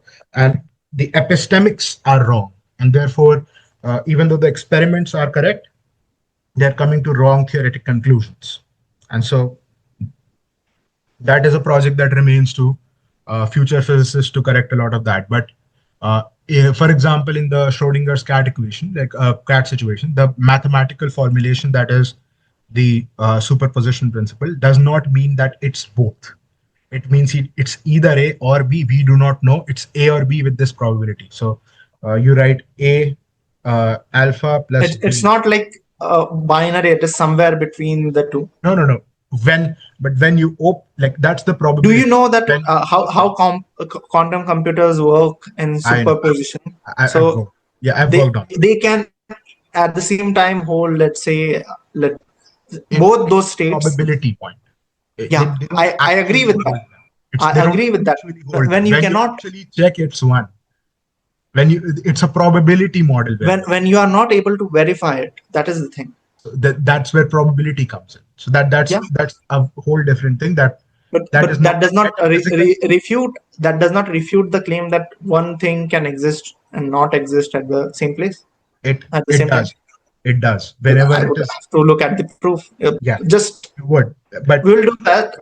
in If you are logic, putting this on YouTube, right? Make yeah. sure that you list every whatever references you have listed. Make sure that I mean, people also. people can like I've worked with Inductica before, and he's pretty Okay. like just like you'll find Inductica. Don't worry. Like on my channel, you'll find Inductica. Also on the Izot problem, there is Mhm. an article written by Friedman, Dr. Friedman. Sure. And I would I like to would hear simply your opinion about I'll, that. when I will find time, I will. Yeah. But what I would really point you to is look into the argument of companions in guilt, which I believe Okay. completely disproves, Hume's argument. So you like if Hume's guillotine does not stand, then what is there to breach? I'm not sure if Hume is talking about duty, but anyways, I would No, look no, no. into it. I'm not saying duty. I'm saying if the argument of Hume does not stand on its own, then there is no point of talking about how you breached Hume. Well, it never existed. Like that's my point. Hume's guillotine never existed. I would have to read at that Yeah. claim Mhm. because if the problem does not existed, right? Yeah. How can one claim to solve it? No, no, we're not. We're saying that it never existed. But Rand claims that she has bridged the gap. Yeah. She did not say that the problem And does not exist. also, like that is also being said. There was never a gap in the first place. I'm not sure, but Yeah. she tried to derive and is from a not so. The claim is that it's doable, and it has always been doable. And I just did it in front of you. All right. You claim it's doable, but you also And I say did that it. it is impossible. That I it's did like do it. the problem is impossible to have. Yes. So the claim that Hume is making is a wrong Okay. claim. So can a wrong claim that if the gap does not exist, can it be bridged? That's the point which is oh my okay. That's the point which is being said, that if the gap never existed, like it's like a moral victory, right? Like we have bridged the gap and it never existed. Like it's a flourish. Okay. It's like a But don't you think like bear with me, it could be a bit difficult. yeah. If I claim that I did something, right? I built a bridge from point A to B. I'm sure, but what is being said is not literally that there was a gap that has been bridged. What is that being said, that there was never a gap? Okay. Yeah. And Anyways, we'll get into yeah. going circles, I guess. But it is nice we talked. I think a Yeah. lot of differences. I don't think we disagree a lot on, Yeah. let's say, the conclusions we have. There may be some, maybe I will be able to read more into philosophy and get convinced by those arguments. There is a room for, let's say, growing and learning in I this. hope so, and I'll keep working on it. We'll keep having these conversations. Okay. I hope it was a fruitful conversation. I really enjoyed it was productive. Yeah, I really enjoyed it as well. Thank you.